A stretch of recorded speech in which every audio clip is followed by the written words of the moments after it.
Nous sommes là ce matin. Le maître qui règne, qui domine, qui contrôle, qui ordonne toutes choses. L'insondable roi, le vivant de tous les temps.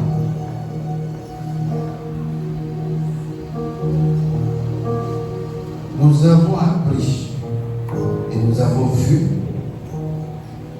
qu'il y a plusieurs dieux. Mais le seul en qui nous avons placé notre confiance, le seul à qui nous avons donné tout le crédit, le seul qui mérite d'être élevé, d'être magnifié, d'être vénéré et adoré, digne de toutes les honneurs et de gloire, c'est toi, Jésus de Nazareth. Parce que la différence entre toi et les autres dieux est énorme. Aucun de ces dieux n'a jamais dit si il vous arrive de me faire disparaître, je réapparaîtrai, et non seulement dans un laps de temps connu. Tu as dit 3 jours. Et tu as donné un modèle exactement comme Jonas l'a fait. Dans le ventre du poisson,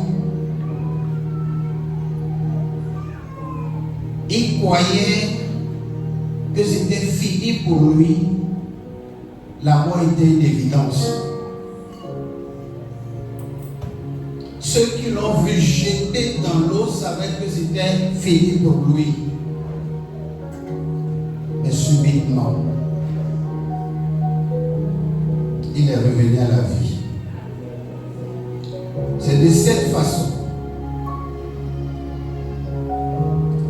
que ceux qui vont me voir à la croix et qui vont pleurer amèrement, regretter leur acte,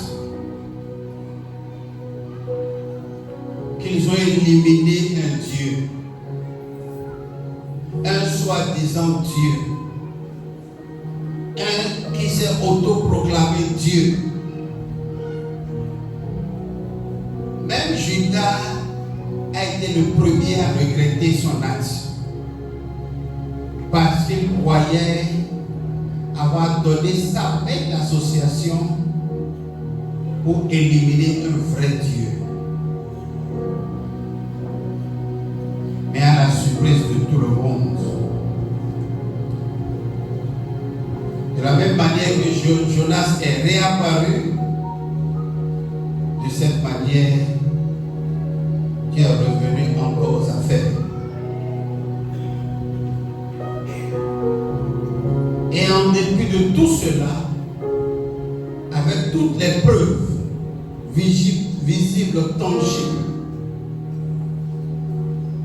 nous avons la certitude que tu es un Dieu réel, différent de tout ce qu'on nous a montré comme étant Dieu. Nous bénissons ton nom ce matin. Nous magnifions ton nom. Nous te rendons toute la gloire et l'honneur. Merci Seigneur Père de t'avoir, Papa Père, offert un sacrifice de la taille de ce que tu es, Dieu. Et ce sacrifice nous a transportés du royaume de l'échec, de la défaite, de la honte, des lamentations, des regrets, pour nous transporter dans le royaume de la lumière. dans le royaume de l'assurance, dans le royaume de la certitude, dans le royaume de la quiétude. Tu nous as transportés dans le royaume de la fermeté, dans le royaume de la vérité, dans le royaume de la fidélité et dans le royaume de la vie. Seigneur, nous sommes très heureux. Non seulement tu nous as amenés dans ce royaume, mais tu nous as adoptés comme fils. Et cela nous donne le plein droit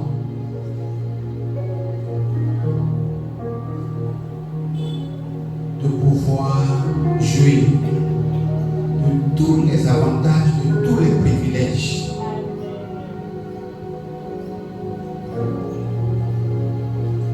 Ce matin,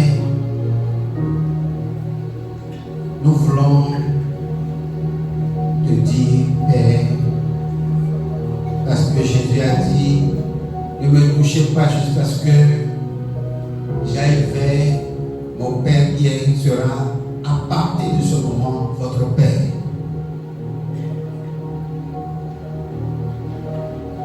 C'est avec un cœur rempli de joie, de fierté, que nous t'appelons Père.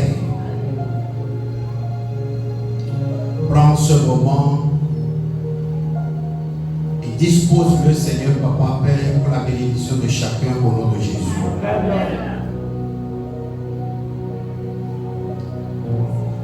Que ton esprit,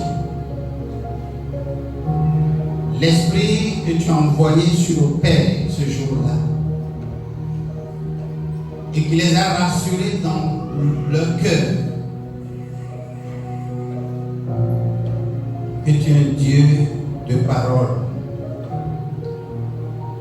que cet esprit, en ce moment, règne en maître absolu au milieu de nous. Que cet esprit nous enseigne ce matin. Que cet esprit nous apprenne à mieux cerner, comprendre et pouvoir vivre ta vérité au nom de Jésus. Que cet esprit nous éclaire sur les zones d'ombre de notre vie au nom de Jésus-Christ. Que cet esprit nous dévance et nous conduise correctement sur le chemin. Je bénis ton nom, éternel Dieu des armées, pour ce moment particulier.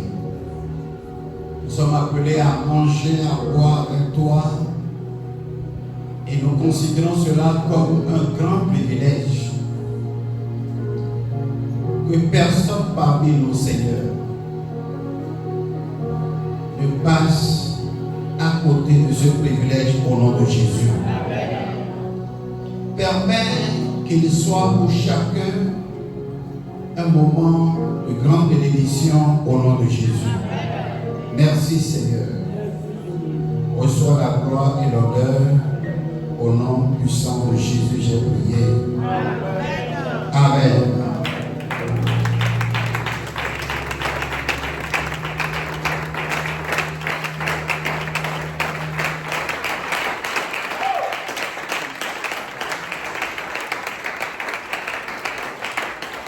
Gloire à Dieu. Gloire au Seigneur Jésus. Est-ce que quelqu'un est heureux parce qu'il est vivant?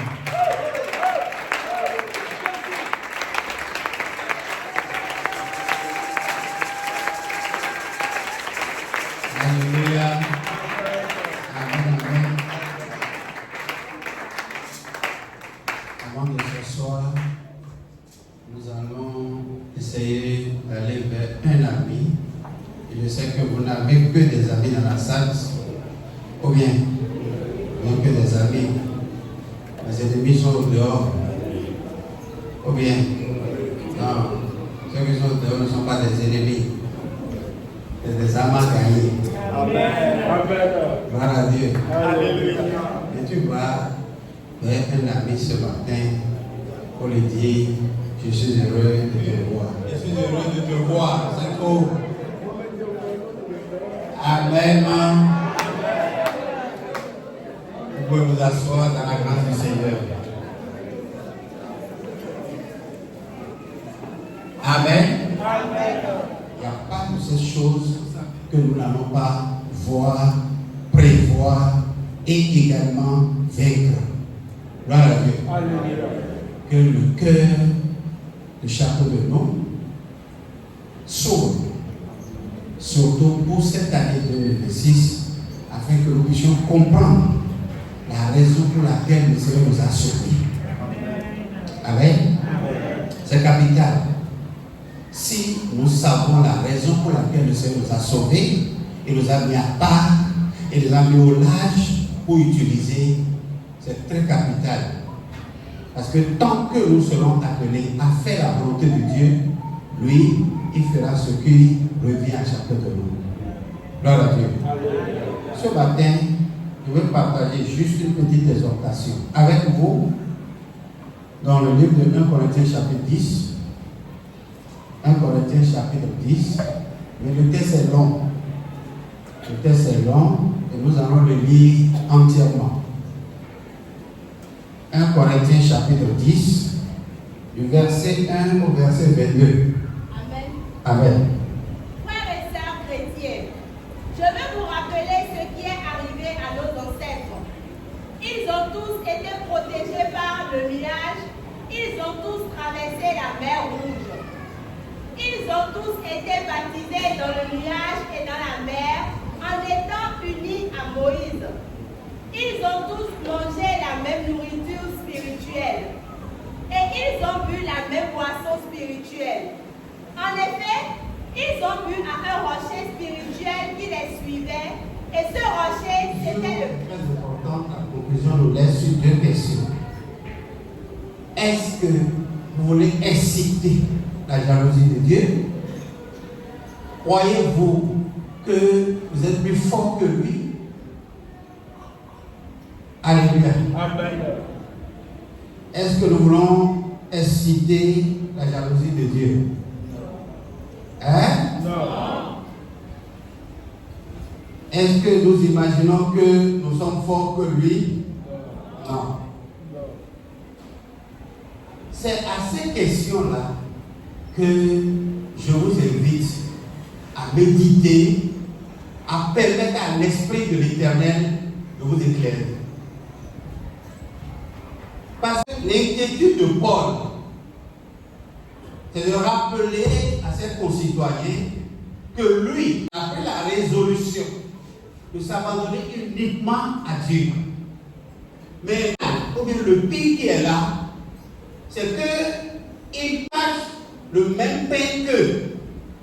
C'est-à-dire, ce que moi, j'essaie de faire pour ne pas inciter la jalousie de Dieu, si je veille sur ma vie pour ne pas aller là, et que quelqu'un parmi nous se plaise à faire ce que moi, je m'empêche de faire. Si parmi nous, quelqu'un s'adonne à ces choses que Paul a citées, l'adoration de Dieu, par exemple, la désobéissance à Dieu, l'immoralité, parce que lui, il ne participe pas à ça. Lui fait tout pour se préserver. Et si je me préserve de ces choses, je ne peux pas inciter la jalousie de Dieu. Et si quelqu'un d'autre ne se préserve pas, lui peut inciter la jalousie de Dieu. Et puisque nous partageons en commun le même pain, il peut me contaminer. Est-ce que je me fais comprendre? Hein? C'est-à-dire, le fait que tous nous sommes mis ensemble pour que nous puissions démontrer que ce groupe-là adore Jésus, reconnaît Jésus comme Dieu, ne vénère que Jésus. C'est important. Et deux, si tous nous ne faisons pas les mêmes choses ce lieu, c'est la deuxième mauvaise chose. Pourquoi? Parce que celui qui ne se prend pas au sérieux, celui qui n'obéit pas aux prescriptions de la parole de Dieu, celui qui marche ou bien vit sa vie comme il le veut, comme il l'entend, il est un moyen de contamination. Il est un microbe capable de détruire beaucoup de personnes.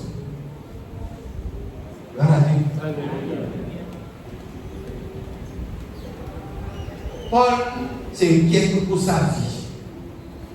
Pas parce qu'il a peur du péché, mais il s'inquiète de ce que quelqu'un d'autre, le mauvais comportement de quelqu'un d'autre, la mauvaise manière de vivre de quelqu'un d'autre soit préjudiciable pour lui. Et que voilà que nous partageons le même pain. Même si c'est découpé, même si chacun s'approche pour couper sa part, mais c'est le même pain. C'est pour cette raison que nous ne prenons pas juste notre portion, mais le même pain est là, et puis chacun coupe sa part. Celui qui se plaise à vivre dans le mensonge. Et c'est ça qui me plaît. On reproche, il reprend la même chose. Il vit dans ça. Il est à l'aise dans ça. Il n'a pas l'intention de laisser. Non. On me reproche ceci, on me reproche cela. Il faut que quand même, je commence par travailler sur ma vie. Tu ne te fais pas du mal seul. Voilà la réponse. Ce n'est pas à toi seul que tu fais du mal. Amen. Amen. Tu fais du mal à l'ensemble. Amen. La preuve. Avec des comportements que nous avons dehors, ce n'est pas nous-mêmes qui nous jugeons, ce n'est pas les autres, les frères, les sœurs qui nous jugeons, non. Les gens du dehors, ce sont nos juges, ça. C'est eux qui disent, ceux qui sont sur l'étage là, ceux qui sont dans cette maison-là, dans cette église-là, l'église que tu m'indiques là, ceux qui sont là,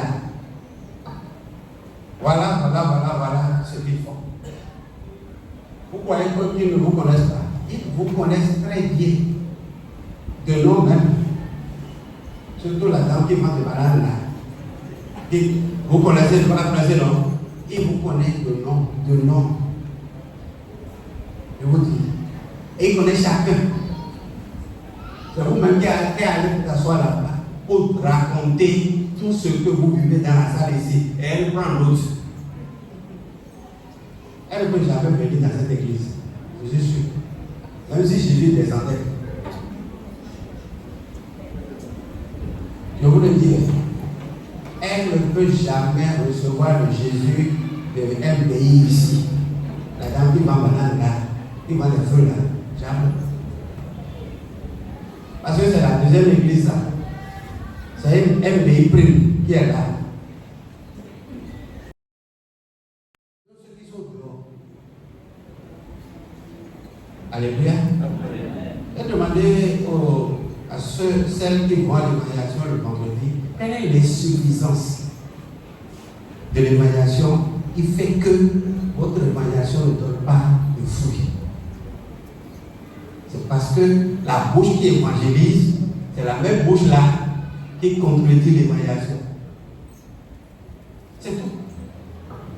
La même bouche qui évangélise, c'est cette même bouche là qui dit le contraire de ce qu'elle est allée publier un peu partout. Paul dit, est-ce que vous allez susciter la haine de Dieu quand vous mangez sur la table de Dieu et sur les deux tables? C'est pour inciter Dieu. Vous voulez soulever Dieu contre les autres dieux? Est-ce que Dieu combat Satan? Non. Dieu ne combat jamais Satan. Satan connaît qui est Dieu. Est-ce que Satan ne connaît pas Dieu? Pourquoi vous criez pour les évangélistes? Seigneur, abat-le. Seigneur, détruis-le. Seigneur, il faut le mettre en pièces. Seigneur, c'est ce qu'il fait pour Satan. Il dit, arrière-toi de moi, quitte là. Et il quitte. Voilà, Alléluia. Tout ce qui fait que Satan s'entête en face de l'évangéliste, c'est parce que ce que Dieu, son Dieu lui a dit, il ne le fait pas. Et Satan va dire à Dieu, toi tu m'as rejeté moi, mais celui que tu as pris là, regarde-le. C'est tout.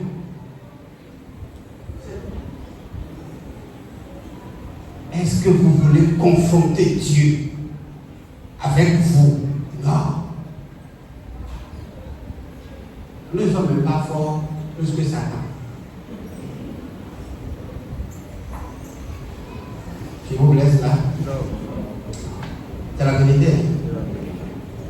S'il n'y a pas Jésus dans notre camp, tu n'es rien devant Satan. Rien. Un clin d'œil, il te détruit. Satan n'a pas besoin de matériel pour détruire un enfant de Dieu. Non. Va demander à Job.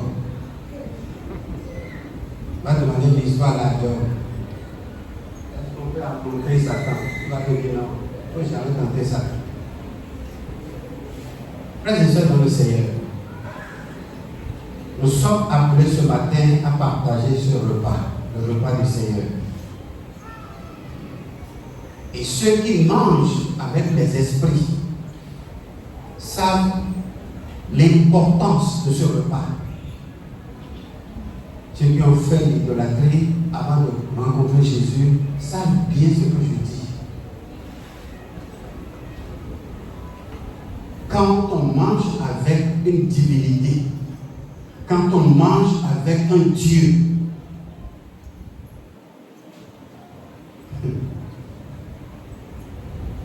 on sait bien ce que ça veut dire. Est-ce que vous avez mangé avec une idole une fois, un fétiche une fois, vous avez senti sa présence? Comment appelle-t-on? Une présence qui donne la chair de poule, qui montre qu'il y a une divinité qui est sortie de sa coquille, qui fait dresser les cheveux, qui montre qu'effectivement, ici, il y a une présence réelle. Alléluia. Quand nous venons pour manger sur la table de Dieu, on a comme l'impression, parce que nous faisons tout par la foi, on a comme l'impression que nous sommes venus pour manger. Vous savez, on peut prendre la Sainte Seine dans le jeûne, sans que cela n'affecte pas notre jeûne, parce que c'est un temps de communion avec une divinité. Est-ce que vous avez déjà mangé la chair, la Sainte Seine une fois, et puis ça donne la chair de poule? Vous avez l'impression d'une présence. Quand nous mangeons sur la table de Dieu, Dieu descend. Dieu vient partager la table avec nous. Sa présence est là. Ce n'est pas une formalité. Ce n'est pas qu'on a décidé quand même de boire et de... Non. Le pain là ne coûte rien. Le vin là ne coûte rien. Alléluia. Amen. Vous pouvez l'acheter chez vous, manger, boire autant de fois, autant que vous en avez soif. Ce n'est pas quelque chose d'extraordinaire, ça ne descend pas du ciel. C'est fait sur la terre. Mais une fois que c'est déposé sur la table, c'est consacré. Ça change d'identité, ça change de nature. Ce n'est plus du vin simple, ce n'est plus du pain simple. Parce que ça a touché la table sur laquelle nous invoquons Dieu. C'est ici présent au milieu de nous. Et nous sommes réunis autour de ça. Parce que nous croyons que Dieu est là. Alléluia. Amen. Dieu n'a pas changé. Alléluia. Dieu n'a pas changé. Le même Dieu que nos pères ont cité. Ce que Paul a écrit là, il a raconté l'histoire d'Israël qui a adoré ce Dieu avant nous. Et en un seul jour, Dieu a tué 23 000 personnes. Tout simplement parce que ils ont mangé avec lui et ils sont allés manger encore avec un autre Dieu.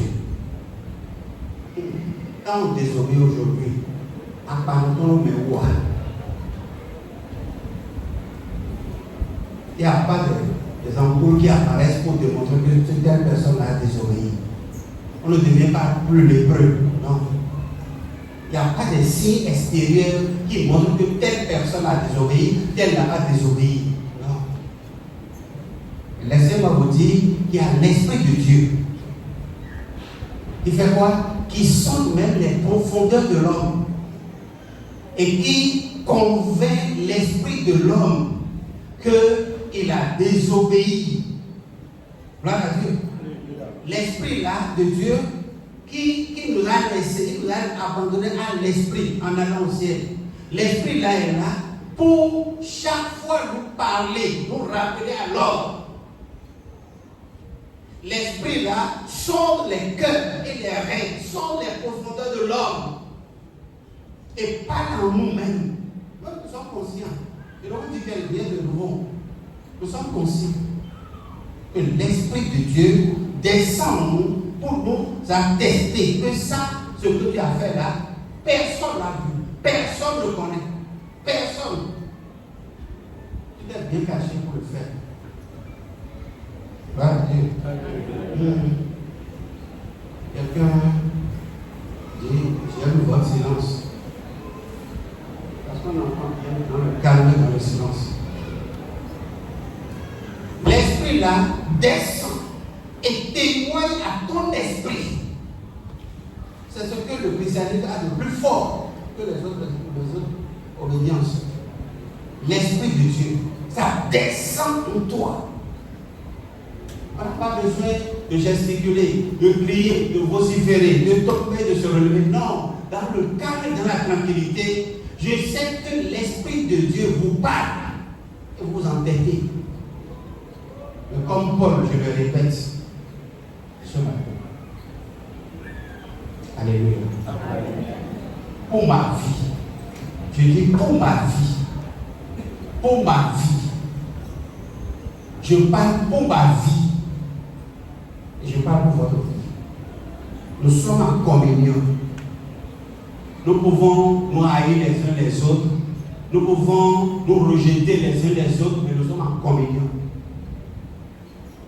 C'est comme deux animaux de différentes espèces qu'on a acculés ensemble. Tu peux me tirer vers la gauche, je peux te tirer vers la droite. On peut ne pas être d'accord, mais nous sommes ensemble. Les autres peuvent appeler pour eux tel nom et ici tel nom. Nous sommes le corps du Christ. Nous sommes ensemble. Je peux être quelqu'un qui prie bien, l'autre peut être quelqu'un qui médite bien, quelqu'un peut être plus fort que l'autre. Dieu s'en fout. Nous sommes le même corps.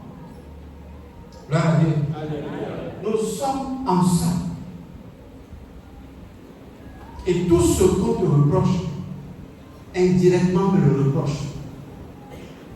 Tout ce qu'on dit de mauvais de toi, indirectement me le dit.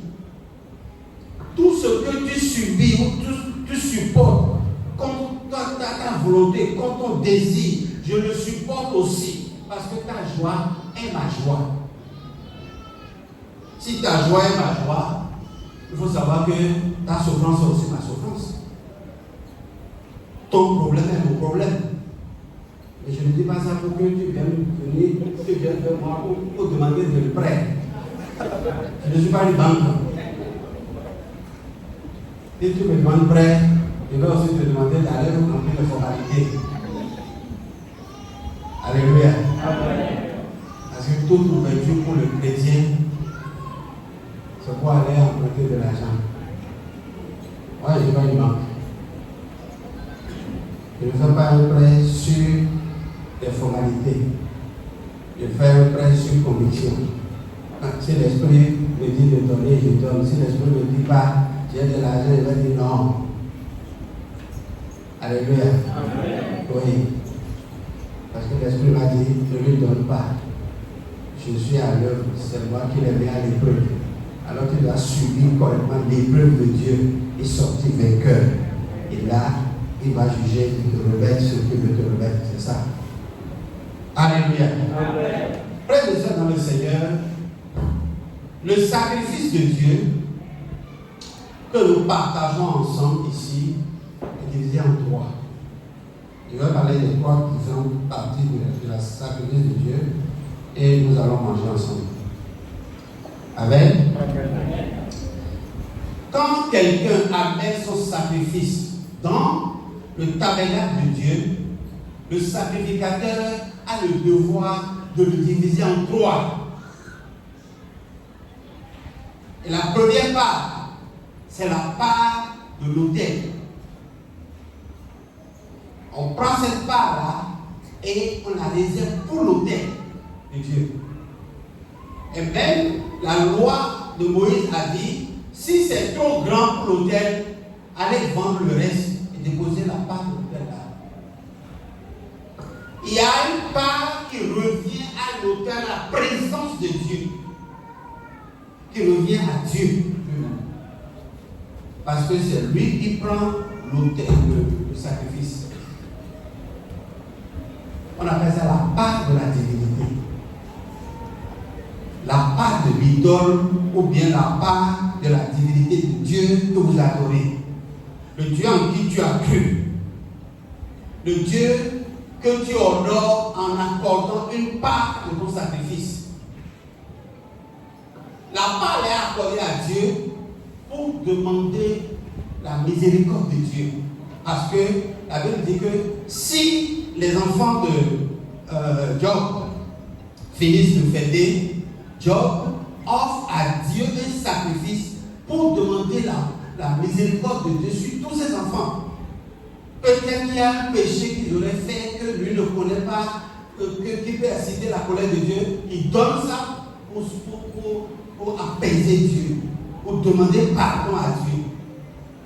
C'est ça qu'on dépose sur l'autel et on appelle ça la part de l'autel. Si Dieu devait s'enflammer, si Dieu devait s'énerver, si Dieu devait envoyer le feu et voir le sacrifice là, il se répand. Voilà. Vous savez, le Seigneur Jésus-Christ, quand il a ressuscité des morts,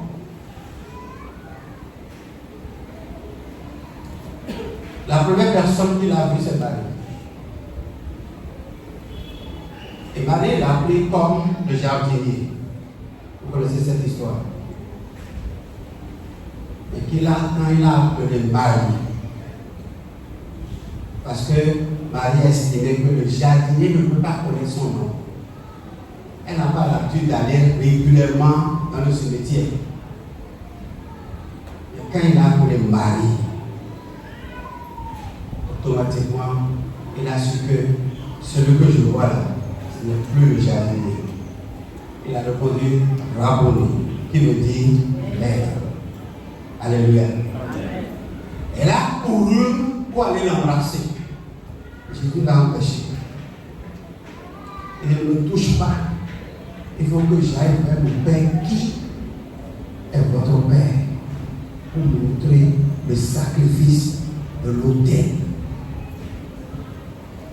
Parce que l'autel de Jésus, ce n'est pas ici. L'autel de Jésus est dans le tabernacle céleste, qui n'est pas construit de main d'homme. Il est allé montrer le sacrifice, la part de Dieu. Jésus est allé sur la terre, j'ai accompli la mission, et maintenant je suis venu pour rendre compte. Voilà la part de la divinité. Je suis en train de parler ici pour que vous puissiez comprendre que nous sommes en contact avec quelque chose de très important. Dans nos cœurs, les Béninois, nous créons plus les fétiches que Dieu. Parce que les fétiches ont un aspect qui crée, qui inspire la peur. On crée des fétiches plus que Dieu. Quand on dit on ne fait pas ça là au fétiche, personne ne le fait.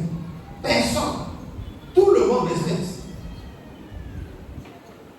Malgré que nous sommes chrétiens, croyants, il y a des interdits dans nos familles que on nous avait dit au moment où on a conscience de comprendre ce que c'est que le bien, le mal, tout ça là. Et nous l'avons gardé.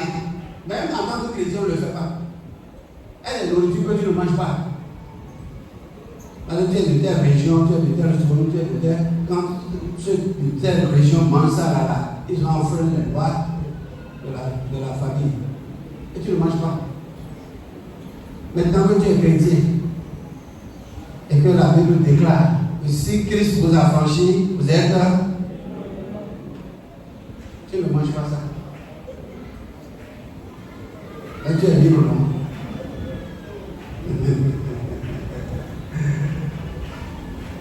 Tu es libre. Oui, tu es libre. Et tu ne manges pas. Ça, non, ça ne me plaît pas. Ça ne me plaît pas. Ça te plaît. Ça te plaît bien. Mais tu ne manges pas. Mais quand Dieu donne une interdiction, comment ce n'est pas régulier, c'est une fois en passant. Ça là, c'est une fois en passant. On néglige ce que Dieu interdit. Nous sommes sous la grâce. Et c'est sous la grâce que Paul a écrit ce texte-là. C'est sous la grâce. On dit nous ne sommes plus sous la loi, nous sommes sous la grâce. On est libre sous la grâce, là on peut faire ce qu'on veut. La grâce veut dire libertinage.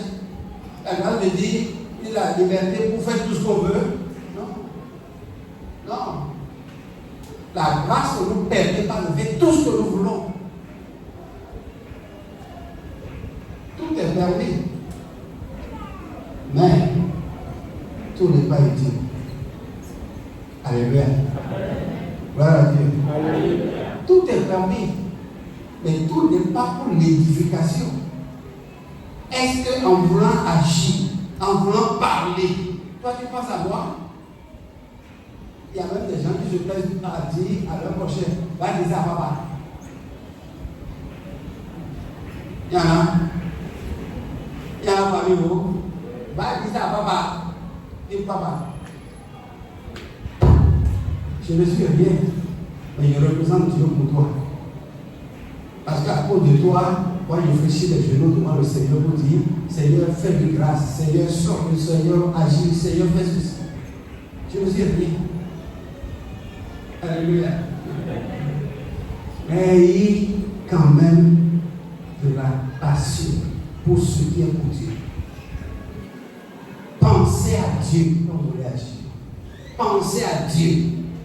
Ce n'est pas aux autres de penser à Dieu, c'est à nous qui croyons, à nous qui confessons Christ, à nous qui déclarons que nous appartenons à Dieu, à Jésus-Christ. C'est à nous de penser à lui avant de parler, avant d'agir. Alléluia. Nous savons qu'il y a des moments pareils. Nous savons qu'il y a des moments sacrés comme ça. Des moments importants. Des temps où nous aurons à partager avec notre Dieu. Et malgré ça, nous allons sans penser à Dieu. La part de la divinité. Lisez-moi Joël chapitre 1. Verset 13 au verset 17. Amen. Amen. Vous les frères, prenez vos habits de deuil et pleurez. Gloire à Dieu. Alléluia. Les prêtres, vous les prêtres,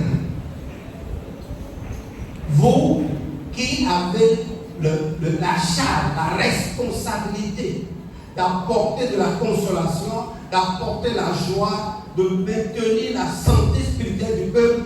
Joël, le prophète, dit, portez l'habit de deuil.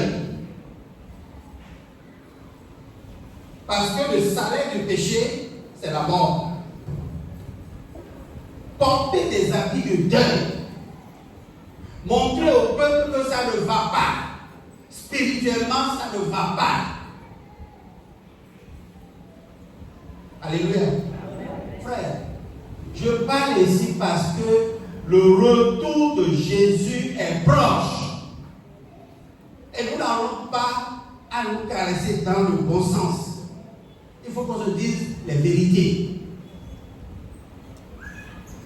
Joël a dit, vous les prêtres, qui n'est pas prêtre? Belle année. Si le temps que nous traversons, c'est le temps des derniers,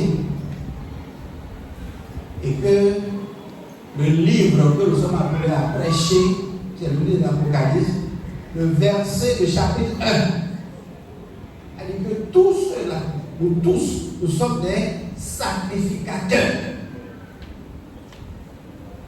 C'est qu'on n'a pas le même nom, c'est tout. Mais nous sommes tous des sacrificateurs. Et en tant que sacrificateur, il dit enlevez les habits de service et portez des habits de deuil. Relis. Vous les prêtres, prenez vos habits de deuil et pleurez. Pleurez.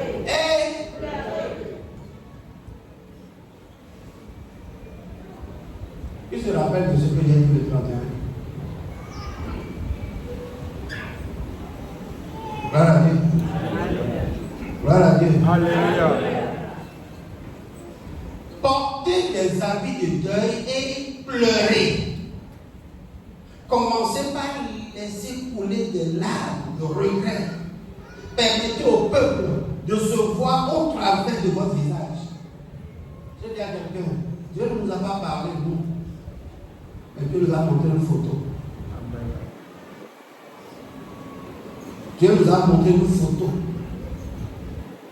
Une photo sur laquelle il pleure à cause de l'état du cœur de chacun. C'est bien de danser, c'est bien de jacasser, c'est bien de crier alléluia, gloire à Dieu. Mais si on évente chacun et qu'elle le propos, et puis on peut voir l'état de son cœur, on saura que ce n'est pas rouge. On saura que le cœur qui est en chacun là n'est pas rouge. Ce n'est pas rougeâtre. C'est plus noir que le charbon. Amen. Celui qui s'assoit à côté de toi, tu as des griefs pleins dans ton cœur. Et tu cries avec lui, Seigneur, Seigneur, Seigneur, Seigneur, fais grâce, Seigneur, fais grâce. Alors que tu as des rétentions en toi, tu as des choses que tu as gardées pleines. Ton cœur n'est pas libre. Tu vas manger avec Dieu. Oui, avançons. Vous êtes en service à l'autel du Seigneur. Eh bien, gémissez. Vous êtes les serviteurs de notre Dieu. Eh bien, passez la nuit dans la tristesse. En effet, les gens n'apportent plus autant d'offrandes de farine ni d'offrandes de vin.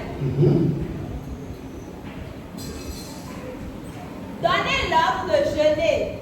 Organisez une grande cérémonie. Réunissez les anciens et tous les habitants du pays dans le temple du Seigneur votre Dieu et criez vers lui. Hélas, quel jour terrible! Le jour du Seigneur est bientôt là. Il arrive comme un malheur qui détruit tout, envoyé par le Tout-Puissant. Notre nourriture disparaît sous nos yeux, la joie et la gaieté quittent le temple de notre Dieu. Les graines semées ont séché sous les mottes de terre. Les greniers sont vides, les magasins ont été détruits parce que le blé a séché. Gloire à Dieu. Alléluia. Gloire au Seigneur Jésus. Alléluia. Permettez-moi de dire ceci, que l'adoration de notre Dieu nous garantit notre pain. Alléluia. Nous adorons Dieu, pas uniquement pour le salut, mais pour notre existence, notre subsistance. Nous adorons Dieu pour qu'il prenne soin de nous. Même si la bénédiction ne compte pas dans le salut, la bénédiction est importante. La bénédiction a sa part. Nous n'adorons pas Dieu inutilement. Nous adorons Dieu pour qu'il prenne soin des grains semés, pour qu'il prenne soin de nos greniers, pour que notre blé ne sèche pas.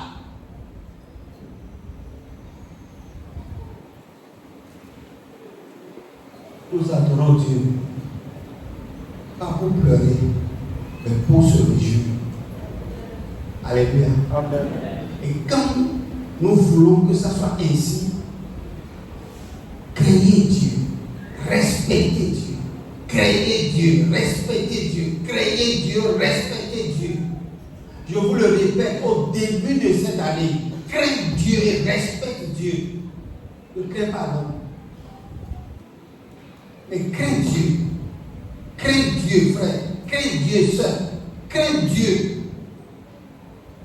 Parce que, après tout, même celui qui te confesse, qui dit qu'il t'aime plus que tout, tu vas le laisser, ou bien il va le laisser.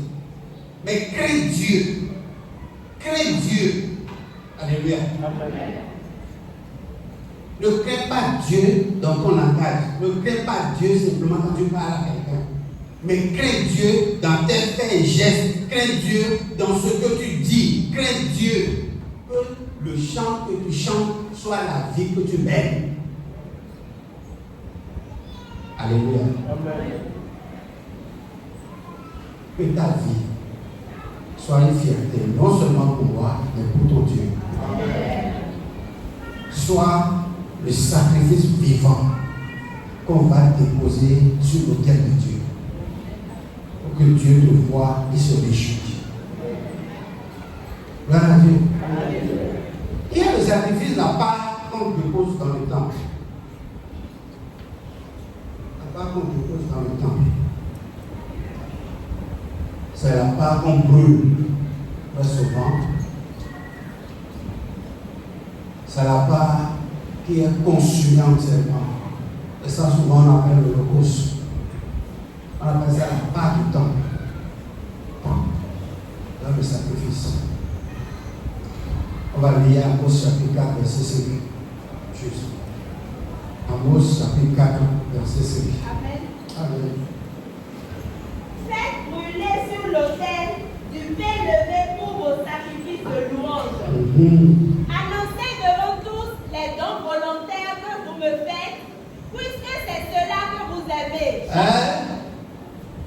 Annoncez devant tous les dons volontaires que vous me faites, puisque c'est cela que vous aimez, gens d'Israël.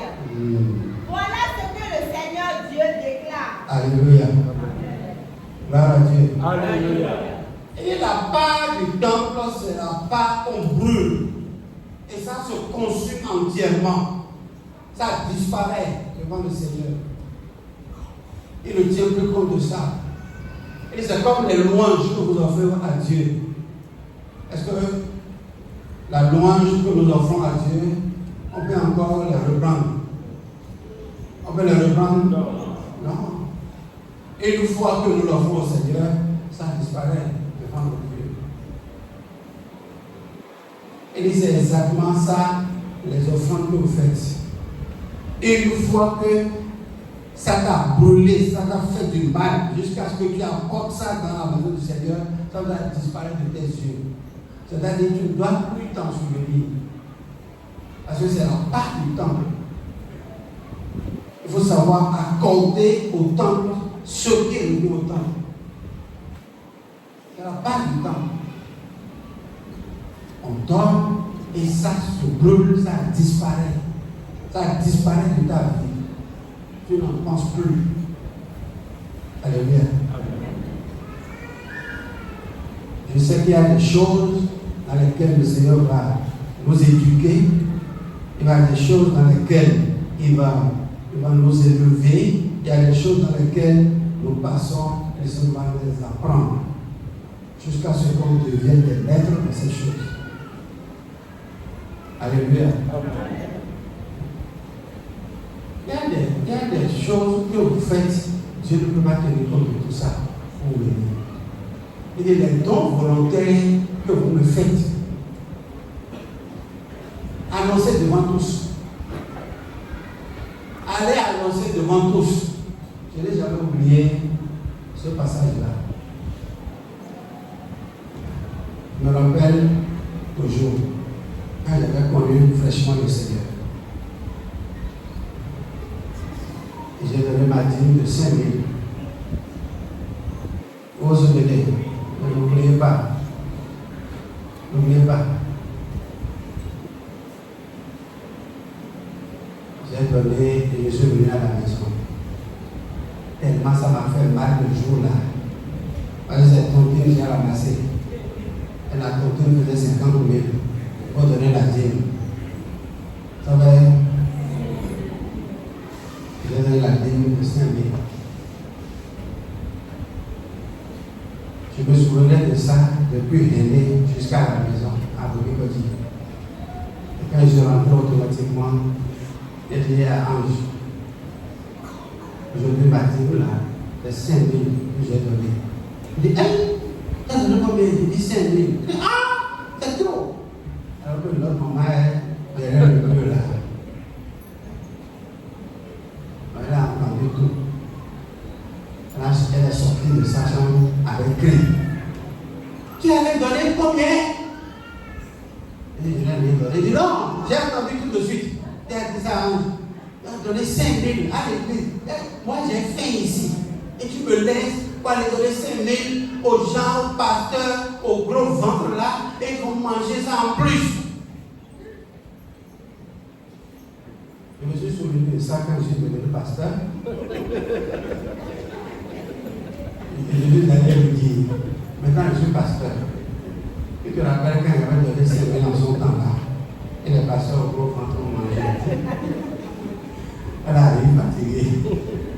Elle a dit, frère, quand on donne à Dieu, ça fait mal. Quand on donne proprement, quand on donne comme cela se doit, ça fait très mal. Ça fait si mal qu'on garde ça dans son cœur. Et il dit, annoncez ça devant tous. C'est ce que vous avez fait. Il faut savoir que c'est la chair qui fait ça. Quand tu vois quelqu'un là, il dit, ah, tu as donné combien? Il dit, oh, c'est pas, toi qui n'as pas bien fait. Est-ce que tu as senti mal comme papa a dit? Voilà. Il y a la part du temps qui disparaît. Quand la chair veut ramener ça, tu fais disparaître. Non, je ne suis plus à ce stade-là. J'ai dépassé là. Je veux grandir avec le Seigneur. Alléluia. Tu dois arriver à donner à Dieu ce que Dieu mérite. Et ça va disparaître. Amen. La prochaine part, la part de l'offrande. Celui qui vient offrir à Dieu ce que Dieu lui donne, la part qui lui revient dans le sacrifice. Alléluia. La bénédiction qui découle de ce que nous offrons à Dieu, c'est ça qu'on appelle la part de l'offrande. Le retour sur le sacrifice. Ce qui m'accompagne chez moi. Vous savez, très souvent, quand Dieu nous bénit, on a tendance à sentir, à voir, à toucher, à être sensible à ce que Dieu a fait. Dieu n'est pas un esprit, il n'est pas une chair. Dieu est esprit. Amen. Amen. Dieu est esprit. Si ce matin, Dieu décide de t'envahir, de remplir ta vie, de déborder ta vie, pendant que tout le monde est là, personne ne sent rien, toi tu coules des larmes. Et ce ne sont pas des larmes de regret, ce ne sont pas des larmes de tristesse, non, mais c'est des larmes découlent de ton cœur. C'est des larmes de satisfaction personnelle. Tu ne sais pas pourquoi tu es si satisfait que ça t'amène à couler des larmes. Ça, c'est la présence de Dieu. Alléluia. Et mon souhait, c'est que toutes les fois que nous venons dans la maison de l'Éternel, que nous puissions sentir ça. Alléluia. Parce que dans l'adoration que nous venons offrir à Dieu, ce qui doit en retour nous suivre, c'est ça. On doit retourner chez nous avec ça. Avec cette grâce-là. Chacun va sentir.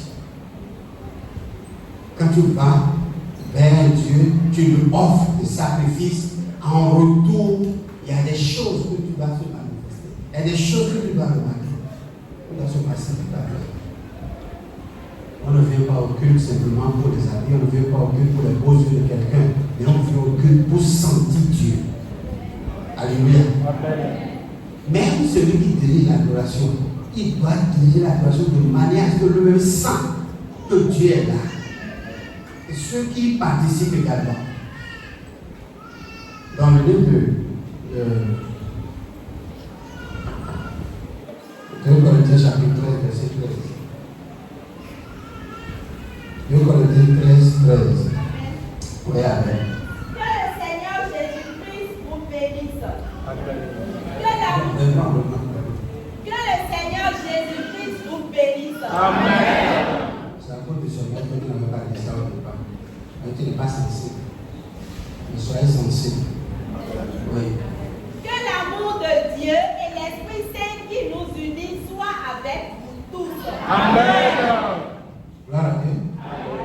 C'est ce qui va nous accompagner quand nous quittons la présence de Dieu. Le Seigneur Jésus, qui est une bénédiction pour le monde entier, va vous bénir. Amen.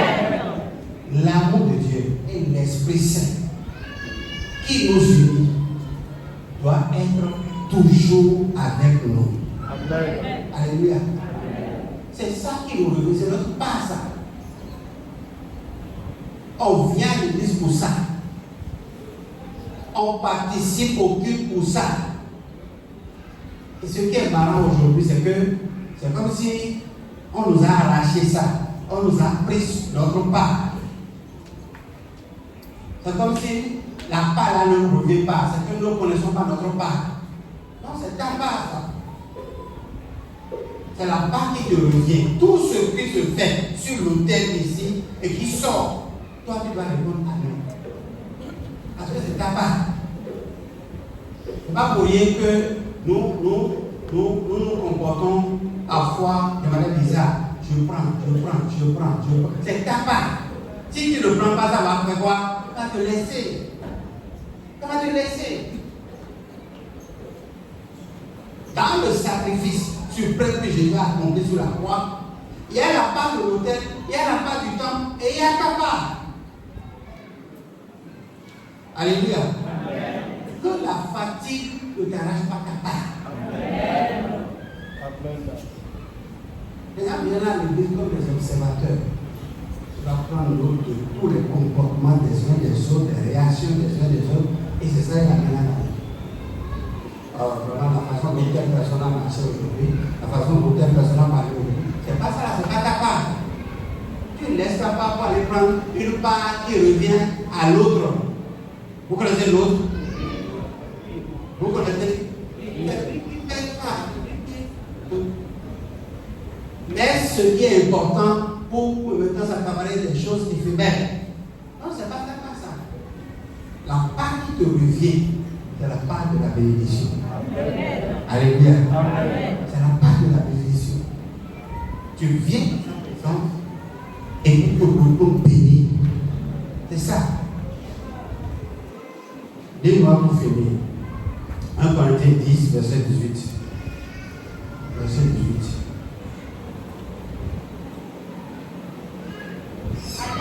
Amen. Voyez les Israélites, ceux qui mangent des animaux offerts en sacrifice sur l'autel, sont en communion avec Dieu. Voilà Dieu. Alléluia. Puisqu'ils mangent, ils sont en communion. Ils sont en contact. Puisque nous allons manger avec Dieu, nous sommes en contact avec Dieu. Et ainsi, aucune malédiction, je dis, de qui que ce soit, qui qu'il soit, ne peut agir sur nous. Amen. Alléluia. Aucune erreur de ta part ne peut attirer la malédiction sur toi. Amen. Parce que tu es en communion avec Dieu. Celui qui n'échoue jamais. Celui qui ne fait d'erreur jamais. Tu es en communion avec lui. Les Israéliens, ceux qui mangent les animaux offerts en sacrifice sur l'autel, sont en communion avec lui. Le sacrifice qui est sur la table là, c'est le sacrifice de Jésus. Quand on va manger, on sera en communion. En commun, union. C'est ça, communion. On est en commun, on est unis. Que sa grâce agisse dans nos vies. Amen. Que ce que j'ai expliqué soit gravé sur la table de vos cœurs. Amen. Même celui qui a entendu, qui n'a pas compris, que l'Esprit de Dieu l'éclaire. Partout tu dois passer. Tu es appelé à passer. Que cette leçon-là agisse dans cet comportement. Amen. Au nom de Jésus-Christ. Amen.